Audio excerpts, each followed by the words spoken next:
தான் நான் ஈக்காட்டு தாங்கல் பகுதியிலே நான் போன மட்டில் ஒரு கோழி ஒன்று என்னுடைய வாகனத்தின் முன்னாடி நீச்சல் அடித்து செல்கிறது. அப்பொழுது அந்த கோழி என்னை பார்த்து என்கிறது.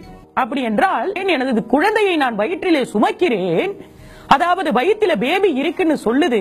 நான் டாக்டர் என்பதனால் அதன் வயிற்றை, அதாவது கவலைப்படாதே நான் பார்த்துக் கொள்கிறேன் என்ற எண்ண மட்டில் நான் அது வயிற்றினை செக் பண்ணி பார்க்கிறேன். அப்பொழுது அதனுடைய குழந்தை தலைக்குப்பர பிறண்டு உள்ளது. அதை பார்த்த அந்த கோழி, அதாவது ஐயோ என் உயிர் போக போகிறது, என்னை காப்பாற்றுங்கள் என்று கூறியவுடன் நான் அதை வாகனத்தில் தூக்கி எடுத்துக்கொண்டு ஓடுகிறேன். அப்பேற்பட்ட கஷ்டமான அந்த பிரசவத்திலும் அந்த கோழி அழகான ஒரு ஆண் சிக்கனை பிரசவிக்கிறது. ஆக எல்லாத்துக்கும் வேளா கடைசியா அவனு சொல்லிக்க ஆசைப்படுற.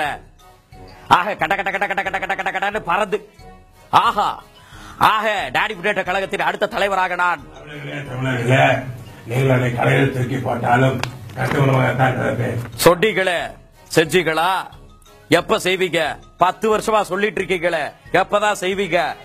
நான் எம்ஜிஆர் அம்மா தீபா பேரவை என்று ஒன்றை ஆரம்பித்திருக்கிறேன். அதன் மூலமாக நான் தேர்தலை சந்திக்கிறேன். இதில் நான் வெற்றி பெறுவேன் என்று உங்களிடம் கூறிக்கொள்கிறேன். வெற்றி பெறுவீங்களா?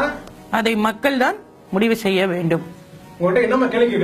அதை மக்கள் தான் முடிவு செய்ய வேண்டும். உங்கள் முகமையா வெள்ளையா இருக்கு. நான் வெயிலில் பிரச்சாரம் செய்த பொழுது வெயிலில் அலைந்ததால் வேர்க்குரு வந்துவிட்டது. அதனால் பிரிக்லி ஹீட் பவுடர் போட்டிருக்கிறேன். டெர்மி கூல், குளிர்ச்சி குளிர்ச்சி கூல் கூல். இருந்ததே 10 நிமிஷம் தான், அதுல வேர்க்குருவா? அதை மக்கள் தான் முடிவு செய்ய வேண்டும். குளிர்ச்சி குளிர்ச்சி கூல் கூல். கொடை பிடிங்க, ஸ்டுடியோக்குள்ளேயே வேர்க்குது, எனக்கு கொடை பிடிங்க பிளீஸ். குளிர்ச்சி குளிர்ச்சி கூல் கூல். ஆக மட்டில் நாங்கள் 234 தொகுதிகளிலும் வென்றோம். வென்றீங்களா? இல்ல, கர்நாடகாவில் வென்றோம். தமிழகத்தில் கூடிய விரைவில் வெல்வோம். எப்போ? இன்னொரு 20 வருஷத்துல. முக்கியமான ஒரு கூட்டத்திலே மைக் ஒன்று வேலை செய்யவில்லை. மைக் என்று கூறப்படக்கூடிய, மைக்ரோபோன் என்று கூறப்படக்கூடிய அந்த ஒலி பெருக்கி, அந்த ஒலி வாங்கியானது சரியாக வேலை பார்க்கவில்லை, பழுதடைந்தது, அதாவது ரிப்பேர் ஆகியிருந்தது.